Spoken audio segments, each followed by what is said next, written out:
the blogs. They're so vicious and so ridiculous.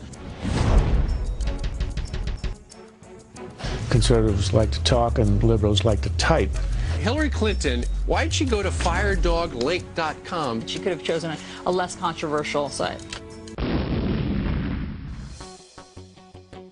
Is this sort of the start of a witch hunt, sort of almost vigilante? Radical internet assassins. McCarthyism watching these people. Media Matters targets conservative guys. There is a witch hunt on. The power and influence of the left-wing blogosphere is alarming even some liberal journalists. Quote, the smart stuff is being drowned out by a fierce, bullying, often witless tone of intolerance that has overtaken the left-wing sector of the blogosphere. Then I went to the blogosphere, and oh my goodness, it's some of the filthiest language I've ever seen. It's just a sort of blog-driven, conspiracy-driven thing. Innuendos, falsehoods. The Daily Kos, that's the left-wing blogger who is not respectable. That's a dangerous thing about a blog. Sometimes it's a one-way communication. Boy, the internet certainly complicates things these days.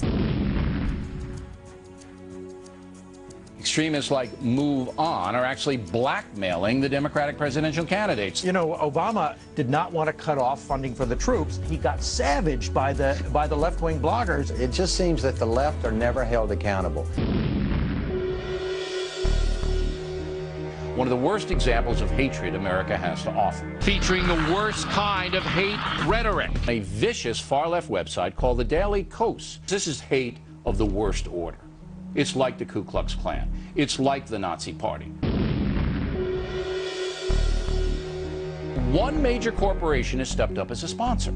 That company is JetBlue. Does JetBlue subscribe to that kind of thinking? It is beyond belief that a company like JetBlue would sponsor hate mongers like the Daily Kos.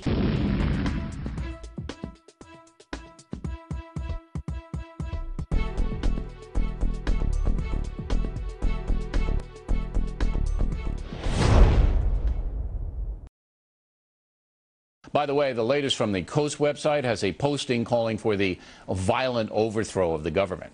Great.